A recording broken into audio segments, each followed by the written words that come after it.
Hey guys, this is Locky from e-Spurs Australia, coming to you with your e-Spurs Your Shout match reaction to a pretty interesting little game there. Oh man, four goals for Spurs, three for Wycombe. If you were a neutral spectator, that would have been quite a watch. One of the best FA Cup games I've seen in a long time, but as a Spurs supporter, that was rough. That was a rough show. And I have had no right to celebrate the way I did, when Son got that goal in extra time there. But you take what you get, right? Screw the underdog story.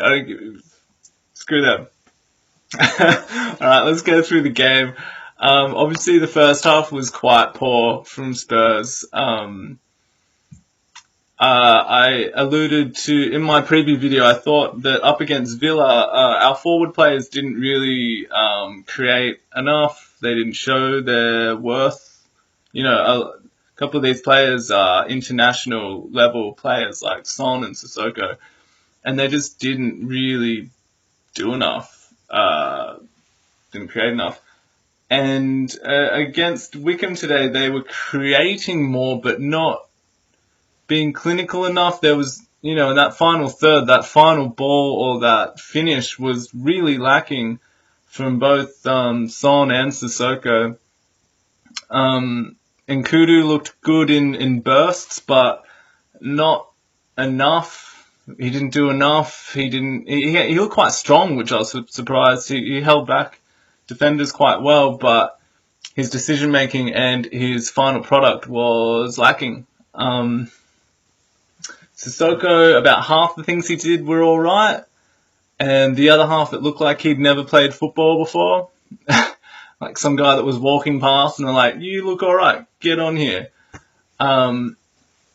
So, he's definitely not pushing that first place very hard at the moment. I was surprised that Onuma started over Vincent Janssen. I thought Onuma was completely anonymous the entire game. Yeah. And I was glad to see him get subbed for Janssen. I thought Onuma was completely ridiculous. He didn't do anything. So yeah, that first half, I did say in my preview video that if we were at all complacent, we would probably get punished against this team. They were gonna come to White Hart Lane excited, and they were gonna play. They were gonna come at us, and we had to exploit that or risk getting punished. And with the second string defense that we were playing, we got punished. I talked about that freak Akinfenwa in my preview video as well. And Carter Vickers just looked absolutely petrified of him. Carter Vickers looked really sloppy. Wimmer didn't look great either. And we were punished. They took that first goal really well. They could have had a couple before that as well, which was worrying. Obviously then Carter Vickers gave away a penalty, pretty sloppy side tackle, bad decision. And it was put away. And at that point, I was thinking, this is our last FA Cup game at White Hart Lane. This is, a competition that has given us so much as a club and that we've contributed to as a club. It's part of our history. It's part of our glory. And we were going to limp out at the last game at White Hart Lane, and we would just limp out with a whimper against Wycombe Wanderers. And it was looking really depressing, looking rough, and I didn't want to watch the game anymore. And it's a weird one because I'm sure a lot of you have been trying to grapple with this similar strange sensation and feeling where you give up as a Spurs fan after when you get to 2-0 down or something like that, and you go, this is not going to happen for us. And then, in the last few seasons, we are the comeback kings, or we are nicking goals, when you least expect it and getting back in games. And it's been tough to sort of get used to that expectation and carry that and get used to that. And today, yeah, I'd forgotten again, and it just didn't look like we were going to do anything. And that second half, we started in a similar way. Jensen looked good. I thought he looked really good throughout, actually. But I didn't think we were going to create any goals. Then Son popped up and he knocked one in very luckily, and we were back in the match. The commentary team that I was listening to were very disparaging of Spurs the entire game. I know that Wycombe were the underdogs and they're going to get a certain amount of credit for that, but the way they dismissed Spurs was pretty blatant at some points. When Son scored that goal, the second commentator just said Spurs didn't deserve that at all. I was like, well, that's a bit rough, mate. I mean, we had created some chances. He just missed one, just whatever, but didn't deserve it apparently. But we were back in the game. Jensen looked really good. His running was really good. I thought he actually looked a lot like Harry Kane sometimes looks when Harry Kane is getting sort of marked out of a game, but he still influences the game. And I felt Jensen was doing a similar job. I mean, obviously it's against lesser opposition, but it's actually opposition that are more used to that kind of centre forward. So he bossed them about. He created space. He held up the ball well. He flicked on headers. He looked really good, and he won us a penalty. And you know what he does with penalties. So we were back in the game at that point. Everything's looking good. We've got Dele Alli on the pitch. We've got Moussa Dembele on the pitch. Everything, we're in cruise control at this time.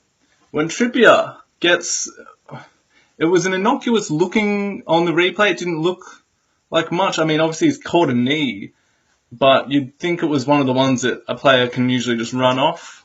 But no, he stayed off. And it might be something like a broken rib or something like that. And we were down to 10 men. Also, it looked like Poch wasn't there when this had happened. Maybe he was having a piss or something. But he sort of comes back down the tunnel and he's looking around like, what's going on here? And the team sort of reflected that. They didn't know what to do at that point. We're 10 men down. We're down to 10 men. And what we had maybe 20 minutes left? Something like that. And I think getting caught in two minds, if you know what I mean. Like, do we push on, try and nick a goal here and avoid a replay?